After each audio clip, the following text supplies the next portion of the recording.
Pemirsa, ledakan terjadi di kantor Koalisi Aksi Menyelamatkan Indonesia atau KAMI di kawasan Menteng, Jakarta Pusat. Tim Inafis dan Gegana Polda Metro Jaya mengidentifikasi di lokasi ledakan.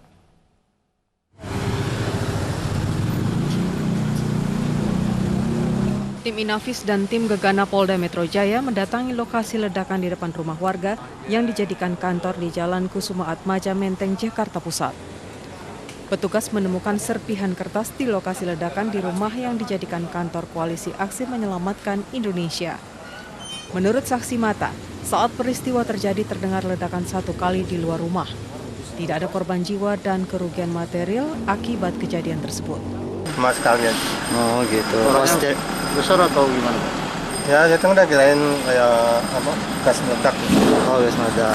Tapi dari barang bukti yang kita kumpulkan, ada serpihan kertas seperti kertas yang buat bungkus casingnya itu.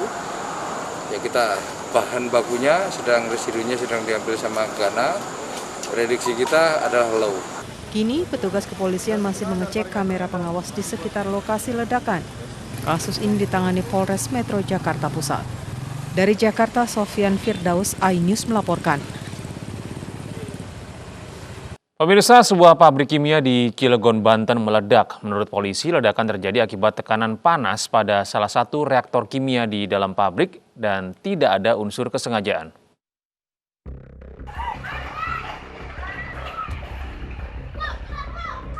Polisi memastikan ledakan yang terjadi di pabrik kimia Cilegon, Banten kemarin bukan karena sabotase atau unsur kesengajaan.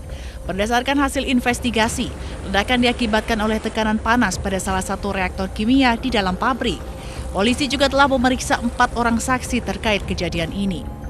Peristiwa peledakan bukan peristiwa terorisme, bukan peledakan bom, tetapi hanya kecelakaan alat produksi yang diakibatkan oleh panas tekanan tinggi yang tidak terkendali.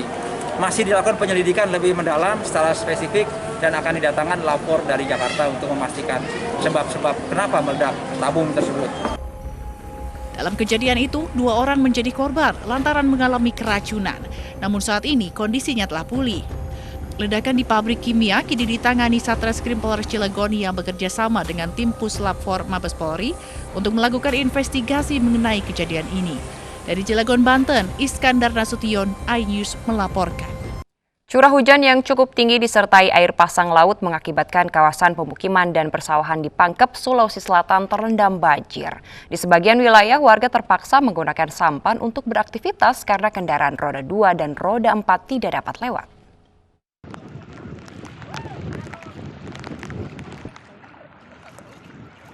Bencana banjir sudah 2 hari melanda di Pangkep, Sulawesi Selatan. Banjir merendam pemukiman dan area persawahan warga di 7 kecamatan. Kedalaman banjir bervariasi antara 50 sampai 70 cm. Hingga saat ini, sejumlah petugas dari Badan Penanggulangan Bencana Daerah masih terus melakukan pendataan serta mendirikan posko penampungan warga yang terdampak. Untuk wilayah Kabupaten Pangkep, khususnya di daratan ada 9 kecamatan dan 7 yang tergenang. Untuk kondisi di kecamatan kota ada beberapa kelurahan. Penyebabnya adalah curah hujan yang cukup tinggi, kemudian bersamaan dengan air pasang. Air pasang ya. Itu yang membuat sungai juga meluap, air sungai meluap. Iya. Kepala Badan Penanggulangan Bencana Daerah menghimbau agar warga selalu bersiaga mengantisipasi luapan air sungai Pangkajene, terutama bagi mereka yang mendiami bantaran sungai. Dari Kabupaten Pangkep, Sulawesi Selatan, Udin Syahrudin, iNews TV melaporkan. Seorang pencari belut di Ngawi, Jawa Timur, tewas terlilit jebakan tikus beraliran listrik. Korban ditemukan Rabu dini hari oleh warga sekitar.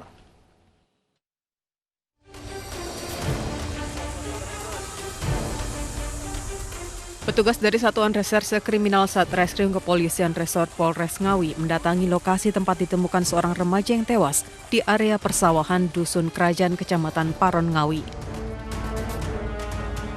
Dari olah TKP, korban diketahui bernama Febri Kurnia Sandi, 19 tahun, warga Widodaren, Kecamatan Gerih, Ngawi.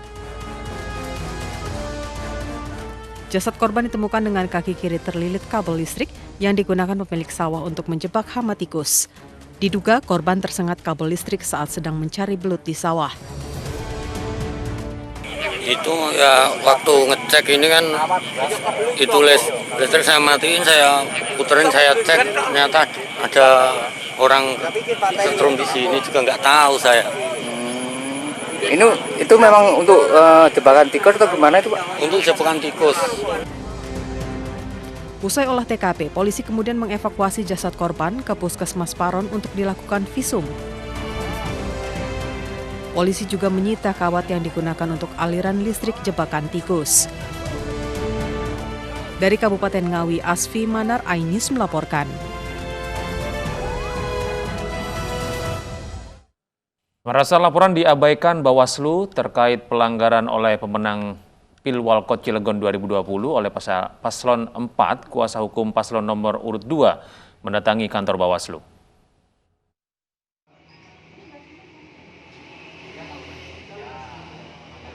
Tim kuasa hukum paslon nomor urut 2 Ratu Ati Marliati Sohidin malam tadi mendatangi kantor Bawaslu Kota Cilegon, Banten. Bersama para saksi-saksi, mereka meminta pihak Bawaslu Kota Cilegon agar segera memproses laporan-laporan mereka yang selama ini belum ditanggapi. Kuasa hukum Ati Sohidin, Agus Rahmat, membawa bukti-bukti pelanggaran yang dilakukan pasangan nomor urut 4, Heldi Agustian Sanuji Pentamerta, berupa kartu Cilegon Sejahtera yang diduga dimanfaatkan paslon 4 agar memilih paslon 4. Ada beberapa keberatan yang disampaikan oleh kami. Yang pertama, Gakumdu menyatakan bahwa laporan yang kami berikan itu banyak dari WhatsApp, ya kan? Termasuk juga pelaporan kartu Cilegon Sejahtera. Menurut kuasa hukum paslon nomor urut 2, pihak Gakumdu dianggap tidak memberikan informasi kepada paslon nomor urut 2 perihal hasil-hasil laporan yang mereka berikan.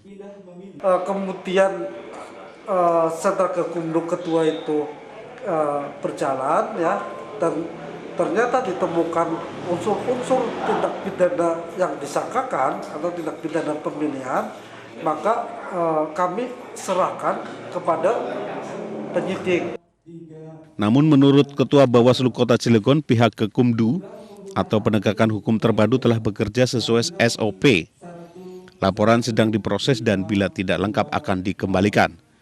Dari Cilegon, Banten, Iskandar Nasution, Anyus melaporkan.